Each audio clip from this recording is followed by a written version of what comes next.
Bapak Ibu, saudara-saudari terkasih,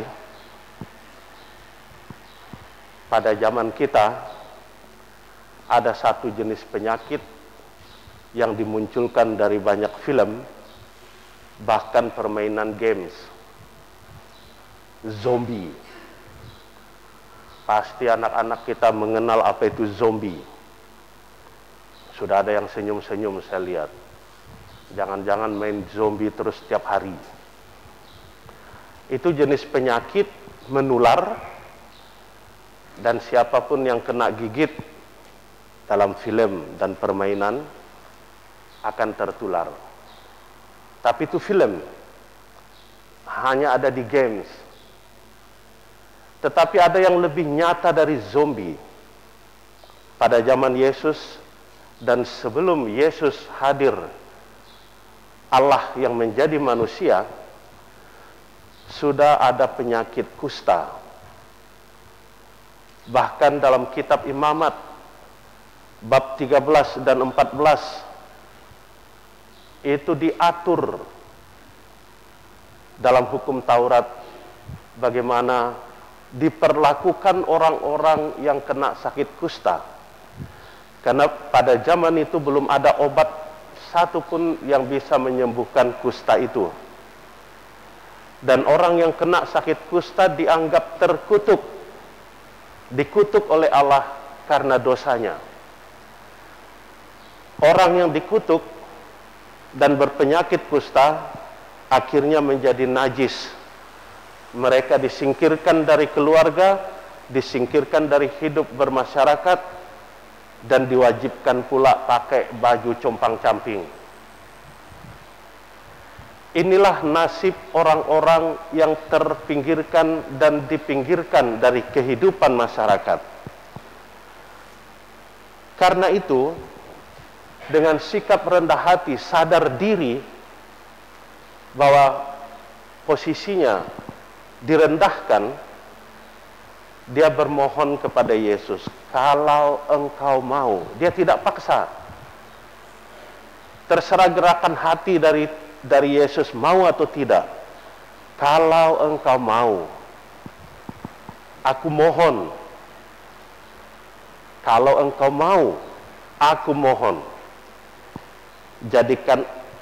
Jadikanlah aku tahir. Yesus tergerak oleh belas kasih. Aku mau, jadilah engkau tahir. Maka Bapak Ibu, saudara-saudari terkasih,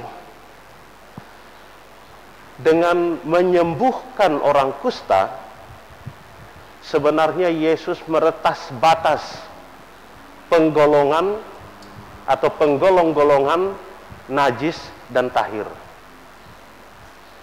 Yesus meretas batas mana yang diselamatkan, mana yang tidak diselamatkan.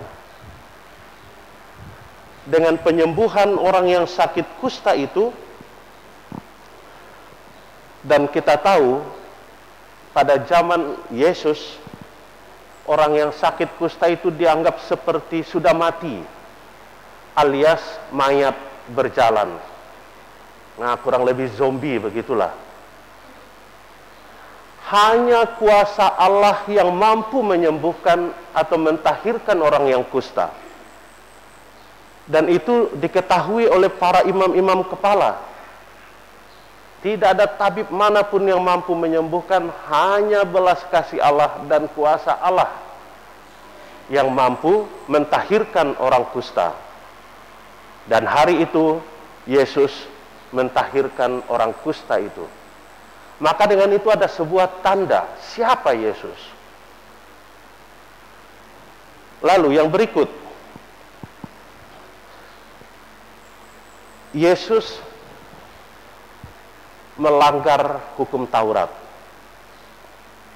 Ada larangan untuk mendekati orang kusta saja dilarang, apalagi menyentuh. Karena belas kasih, Yesus menyentuh orang itu. Dengan ini, Bapak Ibu saudara-saudari, secara tegas Yesus menolak pengkotak-kotakan dalam masyarakat, najis dan tidak najis. haram dan tidak haram, kafir dan tidak kafir. Pengkotak-kotakan seperti itu diretas oleh tindakan Yesus yang berbelas kasih. Keselamatan tidak hanya untuk kelompok tertentu saja, tetapi untuk semua orang yang memiliki belas kasih dari Allah, yang mohon belas kasih dari Allah. Maka Bapak Ibu saudara-saudari terkasih, keselamatan yang dibawa oleh Yesus itu pada akhirnya dengan menyentuh orang sakit, melanggar Taurat, mau dikatakan juga kepada kita, daya keselamatan Yesus itu lebih kuat dari hukum Taurat, melebihi hukum Taurat. Untuk menyatakan orang sembuh dari kusta atau tidak, mereka harus menghadap imam, membuktikan bahwa mereka sembuh.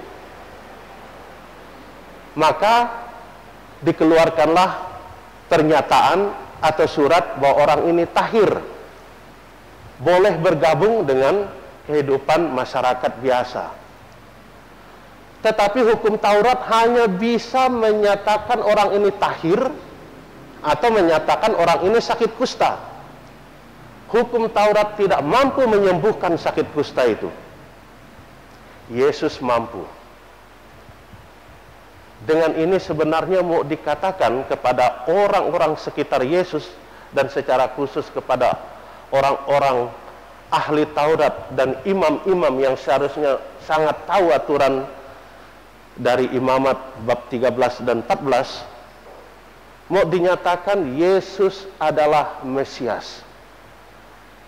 Penyembuhan orang sakit kusta menjadi tanda kemesiasan Yesus, bahwa dialah Mesias yang dinubuatkan oleh para nabi sebelumnya. Dialah Allah yang menjadi manusia, yang punya kuasa menyembuhkan berbagai jenis penyakit, tetapi juga sekaligus menghilangkan kutukan Allah. Karena orang kusta dianggap terkutuk oleh Allah atau dikutuk oleh Allah. Kuasa Yesus mampu meretas itu.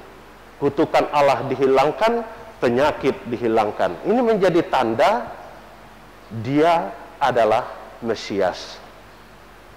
Tapi sayangnya tanda hanya tanda. Seperti kita kadang-kadang kalau ke kota melihat lampu merah, kuning, hijau, tidak di langit yang biru, tetapi di pinggir jalan, begitu kuning orang makin cepat-cepat. Padahal itu disuruh hati-hati. Maka tanda sebagai tanda itu tergantung orang menghayati tanda itu atau menerima atau tidak. Dengan penyembuhan ini, Yesus menjadi Mesias. Tetapi banyak orang pada zaman itu tidak menerima dia. Yang mereka terima bahwa Yesus itu tabib, Yesus itu dokter, bukan Mesias. Itulah sebabnya tadi Yesus menyingkir ke tempat sepi. Yesus tidak diterima sebagai Mesias utusan Allah, Allah yang menjadi manusia. Orang hanya datang mau disembuhkan karena mereka tahu ini tabib. Titik, tidak lebih dari tabib. Itulah sebabnya Yesus menyingkir ke tempat sepi. Apa pesan untuk kita Bapak Ibu saudara-saudari? Kita diajak oleh Paulus, jadilah pengikutku seperti aku juga menjadi pengikut Kristus. Kristus adalah Mesias. Dengan tanda menyembuhkan orang kusta, dia memperlihatkan kuasa yang ada pada dirinya. Maka mari kita tetap mengikuti Kristus dalam hidup kita. Amin. Marilah kita